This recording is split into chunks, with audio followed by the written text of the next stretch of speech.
Aneh juga di wapresnya. Wapres, kalau orang nggak tahu dengan Anda, jangan orang yang disalahkan. Dia marah ya, dia marah kepada anak-anak. Karena anak-anak dia bertanya sama temannya, siapa tuh katanya. Nah, karena orang anak-anak tidak tahu dengan Anda, anak aran konstitusi, jangan yang dimarahin tuh anak-anak. Jadi orang wajar saja tidak tahu dengan Anda, karena Anda bukan siapa-siapa sebenarnya. Setelah menjadi wapres inilah makanya orang sedikit orang-orang politik, orang-orang yang ini tahu. Sebelumnya Anda nggak dikenal orang sama sekali, nggak ada. Anak itu siapa, orang juga nggak peduli, karena bapak kau, Mr. Jokowi, juga selama ini nggak pernah membuat orang itu menjadi terkagum-kagum dengan keluarganya. Itu persoalannya. Ini parah nih. Jangan kau marah kepada anak-anak kalau dia tidak tahu. Tenang.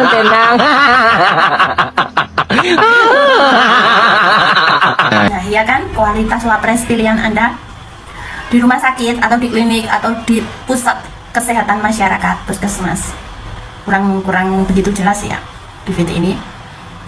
Gibran melakukan kunjungan kerja dan nanya kepada pasien. Kalau saya jadi pasiennya, nggak bakalan saya tanggapi meskipun dia wapres. Kenapa? Ngurusi awake loro malah dijak cangkeman. Bukannya membuat keadaan baik tapi tambah runyam. Nggak usah berpikir positif, nggak usah sakit hati lah, nggak usah inilah. Simpel aja kok, solusinya apa? Itu aja. Berobat pengen sembuh, berobat pengen pelayanan bagus, pengen pelayanan baik, dan antrian tertib, dokter yang memberikan pelayanan juga datang tepat waktu, visit juga dengan schedule yang sudah ditentukan. Misalkan praktek dokter jam 9 ya diusahakan datang jam 9. Antrian juga mendapatkan pelayanan cepat terbaik. Nek gur cangkeman gambleh tak kabeh wong iso, ya toh. Dan orang sakit itu nggak butuh ucapan seperti ini, nggak butuh percakapan, nggak butuh solusinya ya pelayanan cepat ditangani, antrian tidak banyak, tidak menunggu dokter lama. Udah itu aja. Mau ditanya apa dia juga nggak bisa memberikan solusi, paling jawabannya nanti ya tanya sama Menteri Kesehatan. Itu aja kan. Setiap kali dia pergi melakukan kunjungan kerja, nggak ada yang bisa memberikan solusi dalam setiap permasalahan yang terjadi. Pasti dilempar ke orang lain, pasti dilempar ke pihak lain. Terus gunamu teko neng kunjungan kerja di opo? Itu aja pertanyaan saya. Bang, bener nggak nilai Gibran itu kalau di Indo setara IPK 2,3?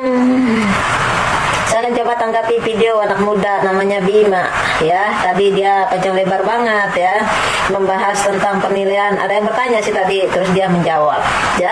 Sebenarnya Bima ya, di sini masalah ijazah Gibran tidak membahas tentang nilai, tapi membahas tentang tempat atau pernah kuliah ya. Karena ini ada dua pembelanya Gibran, dua-duanya perempuan ya. Ada yang namanya siapa sih, Ina Liem, terus ada yang pernah tinggal di Singapura. Nah, kalau yang satunya bilang Gibran kan sudah kuliah di ini udah tamat SD SMP 3 tahun di Indonesia, mau tinggal lanjutin toh 2 tahun. Ya, teman-teman, Gibran dicap langgar privasi saat geledah tas murid perempuan. Ternyata ini faktanya. Lagi bersama saya di channel video ini, teman-teman. Nah, kita sudah melihat video yang sangat menarik ini, teman-teman. Kita tahu bahwa si Gibran tidak bisa menjadi wakil presiden Indonesia. Keluarga yang sudah putus urat malunya. 270 juta penduduk kalah dengan 2%, sungguh ironi bangsaku ini. Wajarlah kalau dapat 2% memang belum pantas jadi wapres. Akibat memaksakan diri tanpa kualitas yang mumpuni, yang begitulah harus siap jadi ajang ledakan rakyat yang jauh lebih cerdas dan lebih bagus SDM-nya daripada wapres. Mestinya malu dan undur diri saja daripada hilang harga diri di mata dunia. Fufu Fafa tak berkutik, pidato seperti anak SD memalukan 2%. Perlakuan sehina apapun bocil ini patut menerimanya karena emang losong melompoknya otaknya. Gibran itu orang yang jempolan. Di Indonesia hanya ada satu. Mahalnya pemilu seperti kereta, dapatnya wakil presiden yang busuk. Penilaian yang sangat cerdas. Jokowi keterlaluan, gak punya malunya. Anak model begitu dipaksakan jadi pemimpin atau wakil presiden Indonesia. Anaknya juga sama pada banget kita rakyat dianggap apa? Penilaian yang jujur buat Mas Gibran, udahlah mundur, kasihan DPRD malu. Sebenarnya kasihannya miris seorang wapres jadi olok-olokan rakyatnya. 2% itu semua anggota PSI dan termul sesuai dengan hasil pemilu kemarin. Penilaian yang cerdas, tepat dan sesuai dengan kenyataannya, kompetensinya sesuai dengan penilaian anak SD. Penilaian yang sangat jujur, bukan survei para termul. Gibran tetap bertahan sebagai wapres karena didukung oleh Jenderal Maruli, Kasat, menantau Luhut. Bila Murali diganti, MK kekuasaan Jokowi segera sirna. Ini pidato cah pengung, ora mutus suatenan. 2% juga kegadean 0,01%. Ya Allah, memang Pak Gibran sebagai wapres wibawanya kurang, jadi segala lakunya selalu kurang benar di mata netizen. Ironis memang, tapi itulah waktu dan kenyataannya. 2% itu sudah sangat tinggi. Gibran ada kata tidak ada ternak, tapi itulah hasil dari mendapatkan nominasi terkorupsi di dunia, bisa menjadi peternak handal di negara ini. Ya, menilai 72% itu termul kemarin yang angka 7 di depan angka 2. Coretan dikira angka 7. Dari dulu korupsi hukum gak pernah jelas, dan sekarang ada yang begini pengen dijadiin presiden. Para koruptor mungkin tambah senang. Untung saja ada Cah Linglung jadi hiburan di tengah ketengahan ekonomi yang lesu ini. 2% itu piaran bapaknya para ternak Mulyono. Kalau cuman persen mending mundur aja jadi wapres, malu-maluin bapak moyang lu saja. Di dalangnya dinepalkan saja, pasti dalang yang gerakin wayang orang goblok. Ini cuman cari celah korupsi wangsat. Wapres kok jadi ejek-ejek dan diloyak-oyok. Gitu harusnya dia sangat malu, harusnya juga segera mundur. Tapi ya mau gimana lagi? Masih mending dapat 2%. Kalau saya suruh kasih nilai, saya nilai minus karena yang ada di tampak semuanya minus dan hanya pelongo-pelongo. Surveinya di Rumah Sakit Jiwa Mangun Jayan Solo bisa 100% puas dipimpin Gibran. Coba cek urin orang gila di Mangun Jayan Solo, ditanya tidak ada yang merasa endan, malah yang nanya dianggap orang gila. Mau diapakan NKRI ini dengan wapres seperti ini? Sadarlah dan bertobatlah termul. Kalau cuman 2% cuman termul aja itu, macam ini wapres dikuasai oleh satu orang, dipaksa seluruh rakyat Indonesia menerima wapres yang pelongo-pelongo ini. Hasil yang dipersongkolan jahat menghasilkan asam sulfat. Mundur saja sadar kalau mencapai 2% berarti tidak ada yang bisa dipertaruhkan untuk jabatan wakil presiden. Sangat setuju dan betul tidak puas kerjanya. Pertama kunjungan ke sekolah, tas anak SD langsung dibuka dan diobok-obok. Sangat tidak berakhlak, beretika seorang penjabat. Waktu kunjungan ke murid-murid SMP yang gak berdiri, langsung ditariknya kerah bajunya anak SMP. Tidak manusiawi, melanggar hak asasi manusia untuk tetap duduk waktu datang wapres. Hati yang mulia untuk saling menghormati dan menghargai. Langsung menarik kerah murid SMP, menunjukkan pemimpin yang tidak terpuji lebih baik. Tidak menunjukkan pemimpin yang memberi suri tauladan dan kebaikan.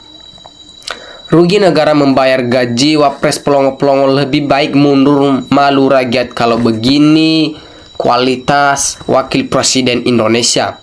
Mongo yang rumahnya Solo dan Jogja ikut mimbar rakyat supaya suara rakyat didengar presiden dan DPR. Ternyata anak SD lebih cerdas dari wapres. Karbitan yang memberi penilaian cuma 2% untuk wapres. Dikasih-kasih 2% itu udah terlalu tinggi. Orang pelongo-pelongo kayak gitu makan gaji buta sebagai rakyat Indonesia nggak rela pajak kita buat bayar gajinya. Habis kerjanya apa selama ini? Cuman habisin anggaran aja mondar-mandir sana sini. Samsul ngomong opo 11-12 sama si korupsi bapaknya. Makjulkan si Samsul bikin muak dan eneng. Gibran menderita sindrom Peter Pan, pola pikirnya setara anak kecil, suka gelendangan keluyuran, bermain dan disanjung menghabiskan anggaran negara dari pajak rakyat. Survei kemarin mungkin hanya untuk Pak Prabowo. Malu-maluin aja blibing sayur disuruh pidato malu. Ini aja negara ini wapres yang terbaik kita termulpret. 2% hanya segelintir ternak yang ngaku-ngaku rakyat. Kasian sama si pas pampres yang ada di belakang kayak mikir gini amat ya kerjaan gua. Wakil Presiden parah banget, memalukan sekali. Lebih baik mundur aja Pak Wapres. Kamu tidak cocok jadi Wapres Indonesia. Semuanya ini karena salah bapaknya yang melanggar etika dan salah yang milih gara-gara bansos. Gibran, kami sayang sama kamu. Jangan kau paksakan kalau tidak mampu. Mundur aja daripada dikatakan yang jelek sama kamu. 2% penilaian yang cocok untuk Gibran. Pendidikan gak jelas, bikin malu satu negara dan bangsa Indonesia. Kalau nggak ada Gibran, Prabowo nggak bakal jadi presiden. Semua sudah diatur sama si Wiwi. Sampai sekarang Prabowo nggak berani ganggu keluarga Wiwi Oncom. Sekolahnya cuman setengah doang, cok. Hanya pembenci Pak Gibran yang memberi survei 2%. Itu karena jagoan tidak pilih oleh rakyat. Hidup susah dunia kelam, Fufu Fafa makzulkan saja survei Senteng. Bagus loh pidatonya Pak Lurah, kalau pidato malah lebih kencang lagi. Oh, Indonesia kamu dirusak oleh pemimpin yang bodoh, namun serakahnya kelewatan. Anak SD kelas 6 aja pintar pidato. Gibran sukan linglung, bingung, kosong otaknya. Sesuai dengan PSI 2,8% klub sudah. Memang tak pantas Wapres RT kali ini. Nah, oke teman-teman, sekian pembahasan kita kali ini teman-teman, dan terima kasih kepada teman-teman dan jangan lupa komen di bawah ya.